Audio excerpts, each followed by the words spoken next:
I asked you guys in the community tab if you guys were enjoying the granola arc so far, and it's split down the middle, guys.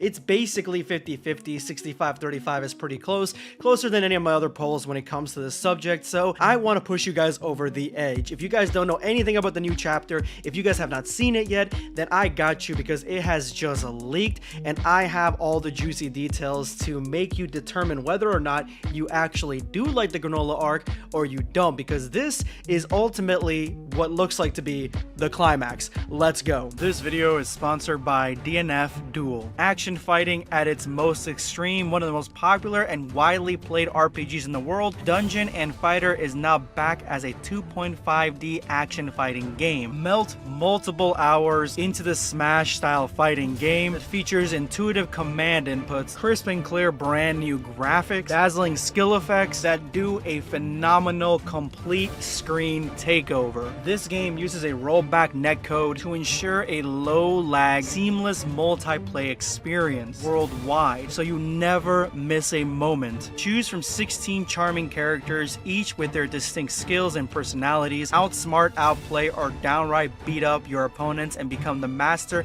of the ultimate will throughout various game modes: online, story, arcade, and survival, to name a few. Check out the link in the description below in the top comment and dive into DNF Duel today. Who's next? Chapter 86, Full Power Battle. Gas uses a kind of telekinesis to strangle Goku and tries to break his neck. Goku frees himself by teleporting behind him and tries to hit Gas, but Gas punches Goku. Gas tells Goku that every cell in his body is burning like fuel and that he had never felt anything like that before. Gas creates a whirlwind where he traps Goku, then fires several key beams at him that cuts Goku's body. So my last video I had mentioned about this, that basically Ultra Instinct Omen is getting manhandled by a Gas who's basically burning up his fuel supply, his life force, to become this powerful, to push his wish to its limits, which is unknown whether this is a power from the wish or just from the biology of the heaters. We don't really know because there's not really much of an explanation about anything in this arc when it comes to powers or transformations. Elec is happy to see his brother fighting like this. Maki says that she doesn't know if it's right for Gas to win that way, which I do like, that it seems the heaters are going to turn on Elec and Elec is going to try to kill the heaters, but to me that means just like the Gammas before them or after them, whichever way you want to see it, the heaters, at least the rest of them, Oil and Maki, they are going to turn sides, switch sides, and be good guys by the end of all this. Oil says that it seems that Gas has aged. Elec tells him that nothing happens because his power has not diminished. Basically, Elec trying to calm his brothers and his sister by peddling bullshit. Goku tells Gas that he should be careful because the balance between his power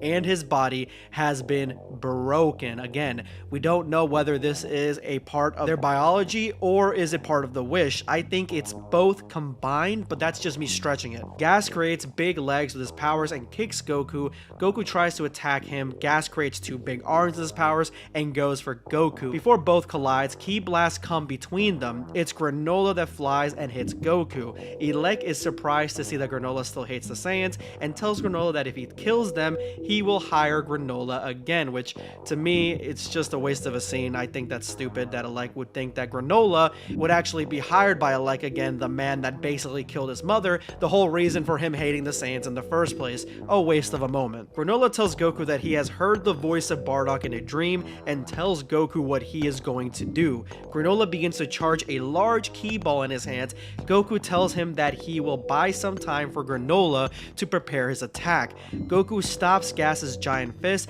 and manages to kick him in the stomach.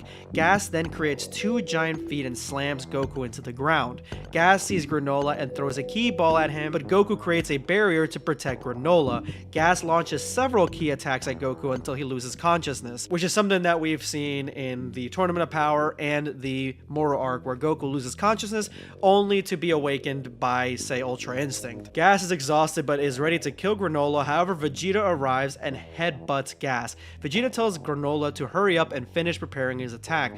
Oil and Maki go to help Gas, but Monaito appears between them and makes them sleep with his hypnosis, which basically means that, again, Maki and Oil are going to be good guys by the end of this entire saga. Granola finishes the preparation of his attack. Vegeta holds Gas so that Granola doesn't fail.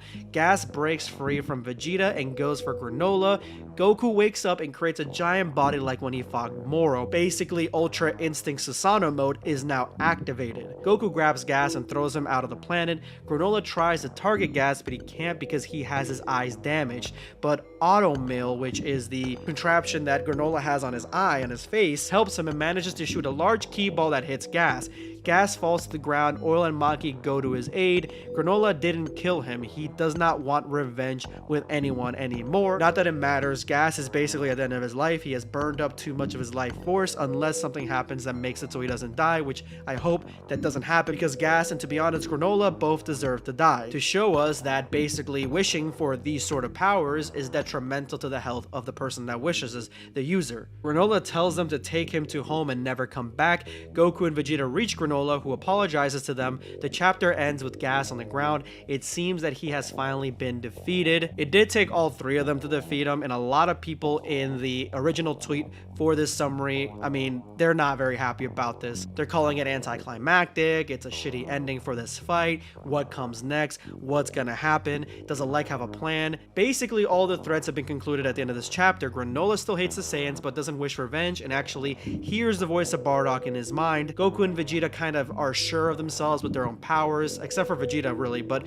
mainly Goku. So I think that Vegeta, that thread is still kind of loose, maybe, but then Vegeta does jump in to help at the last second. Gas is defeated by all three of them and basically going to die at his own brother's hand because his brother is the one that pushed him to this level. Really, the only thing left is Frieza and Alec to see what happens with them and if Alec has anything else up his sleeve, which honestly, I really do think he does. I just honestly don't know what it is. This is basically almost everything summed up unless something new happens. I don't see anything else here that's being foreshadowed as to what's coming next. It's all the way up in the air, and that's probably why this feels very lackluster. Like, we really have conclusion to a lot of the threads, but it feels like we don't have a conclusion to everything, or even a lot, to be honest with you, meaning that this arc is what everybody says it is. It was extremely shallow. Subscribe for more content.